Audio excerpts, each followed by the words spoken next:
Hello ಎಲ್ರಿಗೂ. ಇವತ್ತಿನ recipe ಬಂದುಬಿಟ್ಟು ಚಿಕನ್ ಫ್ರೈ, ಅಂದರೆ ಡಿಫ್ರೆಂಟ್ ಸ್ಟೈಲಲ್ಲಿ KFC ಸ್ಟೈಲಲ್ಲಿ ಎರಡು ಥರದ್ದು ಹೇಗೆ ಮಾಡೋದಂತ ತೋರಿಸ್ಕೊಡ್ತೇನೆ. ಇದು ಇಫ್ತಾರಿಗೆಲ್ಲ ತುಂಬಾ ಚೆನ್ನಾಗಾಗುತ್ತೆ. ಇದಕ್ಕೆ ಒಂದು ಸ್ವಲ್ಪ ಶುಂಠಿ, ಒಂದು 5ರಿಂದ 6 ಎಸಳು ಬೆಳ್ಳುಳ್ಳಿ, 7ರಿಂದ 8 ಹಸಿಮೆಣಸಿನಕಾಯಿ, ಜಾಸ್ತಿನೂ ಹಾಕ್ಕೋಬೋದು ಹಸಿಮೆಣಸು. ಅದಾದ ನಂತರ ಒಂದು 1/4 ಚಮಚದಷ್ಟು ಸೋಂಪು. ಇದಾದ ನಂತರ ವಾಯ್ಸ್ ಸ್ವಲ್ಪ ಹೋಗಿದೆ, ಏನು ಅನ್ಕೋಬೇಡಿ. ಒಂದು ಅರ್ಧ ಚಮಚದಷ್ಟು ಜೀರಿಗೆ. ಇದನ್ನೆಲ್ಲ ಡೈರೆಕ್ಟ್ ಮಿಕ್ಸಿ ಜಾರ್ಗೆ ಹಾಕ್ಕೊಳ್ಳಿ, ಹುಡಿಬೇಡ. ಅದಾದ ನಂತರ 1 ಚಮಚದಷ್ಟು ಕೊತ್ತಂಬರಿ ಬೀಜಗಳನ್ನು ಹಾಕ್ಕೊಳ್ಳಿ. ಒಂದು 1/4 ಚಮಚದಷ್ಟು ಅರಿಶಿನ ಹುಡಿಯನ್ನು ಅದಕ್ಕೇ ಹಾಕ್ಕೊಂಡು ಒಂದು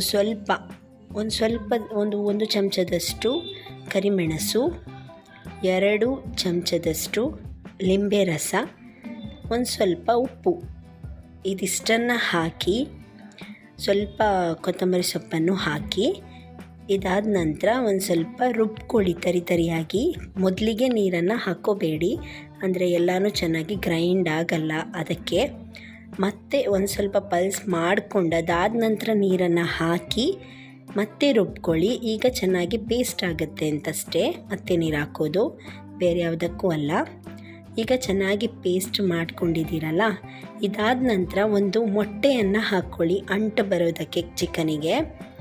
ಈ ಮೊಟ್ಟೆಯನ್ನು ಸಹ ಮಿಕ್ಸ್ ಮಾಡಿರೋ ನೀವು ಮಸಾಲೆ ಇದೆಯಲ್ಲ ಅದಕ್ಕೆ ಚೆನ್ನಾಗಿ ಮಿಕ್ಸ್ ಮಾಡಿ. ಅದಾದ ನಂತರ 1 kg ಚಿಕನ್ ಎಲ್ಲಿ ತಗೊಂಡಿದ್ದೇನೆ, ಇದು ಕರೆಕ್ಟ್ ಆಗುತ್ತೆ 1 kg ಚಿಕನಿಗೆ ಈ ಮಾಡಿರೋ ಮಸಾಲೆ. ಇದನ್ನು ಮ್ಯಾರಿನೇಟ್ ಮಾಡಿ ಅಟ್ಲೀಸ್ಟ್ 1 ಗಂಟೆ ಆದರೂ ಮ್ಯಾರಿನೇಟ್ ಮಾಡಲೇಬೇಕು. ಈಗ ಇಲ್ಲಿ ಬ್ರೆಡ್ ಕ್ರಮ್ಸ್, ಇದು ಮನೆಯಲ್ಲಿ ಮಾಡಿರುವಂಥ ಬ್ರೆಡ್ ಕ್ರಮ್ಸ್. ಬ್ರೆಡ್ಡನ್ನು ತಗೊಂಬಂದು ಮಿಕ್ಸಿ ಜಾರಲ್ಲಿ ಪೌಡರ್ ಮಾಡಿದಷ್ಟೇ. ಮಿಕ್ಸ್ಡ್ ಹರ್ಬ್ಸ್, ಇದು ಬೇಕಂತಲೇ ಏನಿಲ್ಲ, ಚಿಲ್ಲಿ ಫ್ಲೇಕ್ಸ್ ಸ್ವಲ್ಪ ಹಾಕ್ಕೊಳ್ಳಿ. ಇದು ಎರಡೂ ಇಲ್ಲ ಅಂದ್ರೂ ಮಾಡ್ಬೋದು ನೀವು. ಪೆಪ್ಪರ್ ಪೌಡರ್ ಸ್ವಲ್ಪ ಮತ್ತು ರೆಡ್ ಚಿಲ್ಲಿ ಪೌಡರ್ ಸ್ವಲ್ಪ ಹಾಕಿ ಮಾಡ್ಕೋಬೋದು. ಮತ್ತು 2 ಚಮಚದಷ್ಟು ಕಾರ್ನ್ಫ್ಲೋರನ್ನು ಹಾಕಿ ಚೆನ್ನಾಗಿ ಮಿಕ್ಸ್ ಮಾಡ್ಕೊಳ್ಳಿ ಇದನ್ನು. ಅದಾದ ನಂತರ ನೀವು ಮ್ಯಾರಿನೇಟ್ ಮಾಡಿಟ್ಟಿರೋ ಚಿಕನ್ ಇದೆಯಲ್ಲ ಅದನ್ನು ಮಿಕ್ಸ್ ಮಾಡ್ಕೊಳ್ಳಿ, ಅಂದರೆ ಕೋಟ್ ಮಾಡಿ, ಫುಲ್ ಚೆನ್ನಾಗಿ ಕೋಟ್ ಮಾಡಿ ಎಲ್ಲೂ ಬಿಡ್ದಂಗೆ. ಇದಾದ ನಂತರ ಎಲ್ಲ ಚಿಕನನ್ನು ತಯಾರಿಸಿ ಅದಾದ ನಂತರ ಡೀಪ್ ಫ್ರೈ ಮಾಡಿ. ಇಷ್ಟೇ, ತುಂಬಾ ಟೇಸ್ಟಿ ಆಗುತ್ತೆ. ಇದನ್ನು ಒಮ್ಮೆ ಟ್ರೈ ಮಾಡಿ ಹೇಗಾಗಿದೆ ಅಂತ ಕಮೆಂಟ್ ಸೆಕ್ಷನಲ್ಲಿ ತಿಳಿಸಿ. ದಯವಿಟ್ಟು ವಿಡಿಯೋನ ಲೈಕ್ ಮಾಡೋದಂತೂ ಮರಿಬೇಡಿ, ಹಾಗೂ ಫ್ರೆಂಡ್ಸ್ ಜೊತೆ ಶೇರ್ ಮಾಡೋದಂತೂ ಮರಿಲೇಬೇಡಿ, ಮತ್ತು ಸಬ್ಸ್ಕ್ರೈಬ್ ಕೂಡ ಮಾಡ್ಕೊಳ್ಳಿ. ಈಗ ಮತ್ತೊಂದು ಚಿಕನ್ ಫ್ರೈ ಅದೇ ಥರದ್ದು ಹೇಗೆ ಮಾಡೋದಂತ ನೋಡೋಣ. ಇದು ಅದೇ ಥರನೇ ಸ್ವಲ್ಪ ಬೇರೆ ರೀತಿಯಲ್ಲಿ ಮಾಡುವಂಥ ರೆಸಿಪಿ. ಇದಕ್ಕೆ ಮೊದಲಿಗೆ ಮಿಕ್ಸಿ ಜಾರಿಗೆ ಒಂದು 8 ಚಮಚದಷ್ಟು ಮೈದಾ ಹಿಟ್ಟನ್ನು ಹಾಕ್ಕೊಳ್ಳಿ. ಮಿಕ್ಸಿ ಜಾರ್ಗೆ ಹಾಕ್ಕೊಳ್ಳೋದು ಇದು ಕೂಡ. ಮತ್ತು 1 ಚಮಚದಷ್ಟು ಕಡಲೆ ಹಿಟ್ಟನ್ನು ಹಾಕ್ಕೊಂಡು ಇದಾದ ನಂತರ ಒಂದು 4 ಚಮಚದಷ್ಟು ಕಾರ್ನ್ಫ್ಲೋರನ್ನು ಹಾಕ್ಕೊಳ್ಳಿ. ಅದಾದಮೇಲೆ ಒಂದು ಅರ್ಧ ಈರುಳ್ಳಿಯನ್ನು ಹಾಕ್ಕೊಂಡಿದ್ದೇನೆ, ಅರ್ಧ ಸಾಕಾಗ್ತದೆ. ಈರುಳ್ಳಿಯನ್ನು ಕಟ್ ಮಾಡಿ ಹಾಕ್ಕೊಳ್ಳಿ. 7ರಿಂದ 8 ಹಸಿಮೆಣಸನ್ನು ಹಾಕ್ಕೊಂಡಿದ್ದೇನೆ. ಖಾರ ಜಾಸ್ತಿ ಬೇಕು ಅಂದರೆ ಜಾಸ್ತಿನೂ ಹಾಕ್ಕೋಬೋದು. 1 ಚಮಚದಷ್ಟು ಜಿಂಜರ್ ಗಾರ್ಲಿಕ್ ಪೇಸ್ಟ್, ಶುಂಠಿ ಬೆಳ್ಳುಳ್ಳಿ ಪೇಸ್ಟನ್ನು ಡೈರೆಕ್ಟಾಗಿ ಹಾಕ್ಕೊಂಡಿದ್ದೇನೆ.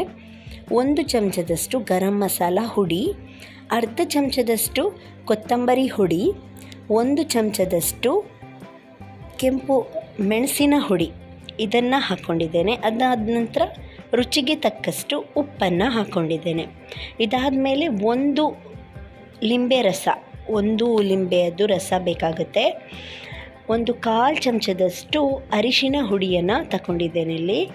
ಅದಾದ ನಂತರ ಇದನ್ನು ನೀರು ಹಾಕ್ಕೊಂಡು ಚೆನ್ನಾಗಿ ಬ್ಲೆಂಡ್ ಮಾಡಿ. ಇಲ್ಲಿ ಕೊತ್ತಂಬರಿ ಸೊಪ್ಪನ್ನು ಹಾಕೋದನ್ನು ಮರ್ತಿದ್ದೆ, ಮೊದಲನೇದಾಗಿ ಫಸ್ಟಿಗೆ ಹಾಕ್ಕೊಂಡು ರುಬ್ಕೋಬೇಕು. ಈಗ ಅದನ್ನೆಲ್ಲ ಚೆನ್ನಾಗಿ ರುಬ್ಬಿ ಒಂದು ಮಿಕ್ಸಿಂಗ್ ಬೌಲಿಗೆ ಹಾಕಿ ಇಲ್ಲಿ ಚಿಕನನ್ನು 1ರಿಂದ 2 ಗಂಟೆ ತನಕ ಮ್ಯಾರಿನೇಟ್ ಮಾಡಿಟ್ಕೊಂಡಿದ್ದೇನೆ. ಅಟ್ಲೀಸ್ಟ್ 1 ಗಂಟೆಯಾದರೂ ಮ್ಯಾರಿನೇಟ್ ಮಾಡಲೇಬೇಕು, ಚೆನ್ನಾಗಾಗುತ್ತೆ. ಅದಾದ ನಂತರ ಇಲ್ಲಿ ಓಟ್ಸನ್ನು ತಗೊಂಡಿದ್ದೀನಿ. ಅಲ್ಲಿ ಬ್ರೆಡ್ ಕ್ರಮ್ಸ್ ತಗೊಂಡಿದ್ದು, ಇಲ್ಲಿ ಓಟ್ಸ್. ಇಲ್ಲೂ ಕೂಡ ಮಿಕ್ಸ್ಡ್ ಹರ್ಬ್ಸ್ ಆಪ್ಷನಲ್, ನಿಮಗೆ ಇದ್ದರೆ ಹಾಕ್ಕೊಳ್ಬೋದು, ಇಲ್ಲಾಂದರೆ ಸ್ಕಿಪ್ ಮಾಡಿ. ಹೀಗೆ ಕೈಯಲ್ಲೇ ಸ್ವಲ್ಪ ಕ್ರಷ್ ಮಾಡಿ ಮಿಕ್ಸಿ ಜಾರಿಗೆ ಹಾಕ್ಕೊಂಡು ಸ್ವಲ್ಪ ಪಲ್ಸ್ ಮಾಡಿದರೂ ಆಗ್ತದೆ ಓಟ್ಸನ್ನು. ಈಗ ಚೆನ್ನಾಗಿ ಕೋಟ್ ಮಾಡಿ ಚಿಕನನ್ನು, ಅದರಲ್ಲಿ ಎಲ್ಲೂ ಬೆಳ್ದಂಗೆ ಎಲ್ಲ ಚಿಕನನ್ನು ಇದೇ ಥರ ಕೋಟ್ ಮಾಡಿಟ್ಕೊಳ್ಳಿ. ಅದಾದ ನಂತರ ಎಣ್ಣೆಯಲ್ಲಿ ಡೀಪ್ ಫ್ರೈ ಮಾಡಿ, ಚೆನ್ನಾಗಿ ಕಾದಿರಬೇಕು ಎಣ್ಣೆ. ಡೀಪ್ ಫ್ರೈ ಮಾಡಿ, ಇಷ್ಟೇ ಚೆನ್ನಾಗಿ ಬರುತ್ತೆ ಇದು. ಅಂದರೆ ತುಂಬಾ ಟೇಸ್ಟಿ ಆಗುತ್ತೆ ಎರಡೂ ರೆಸಿಪಿನೂ. ಒಮ್ಮೆ ಟ್ರೈ ಮಾಡಿ. ದಯವಿಟ್ಟು ಕಮೆಂಟ್ ಸೆಕ್ಷನಲ್ಲಿ ಹೇಗಾಗಿದೆ ಅಂತ ತಿಳಿಸಿ. ಲೈಕ್, ಶೇರ್ ಹಾಗೂ ಸಬ್ಸ್ಕ್ರೈಬ್ ಮಾಡೋದನ್ನು ಮರಿಬೇಡಿ. ನಿಮ್ಮ ಫ್ರೆಂಡ್ಸ್ ಹಾಗೂ ಫ್ಯಾಮಿಲಿ ಜೊತೆ ನನ್ನ ರೆಸಿಪಿನ ಹಂಚ್ಕೊಳ್ಳಿ. ಧನ್ಯವಾದಗಳು ವೀಕ್ಷಿಸಿದ್ದಕ್ಕಾಗಿ.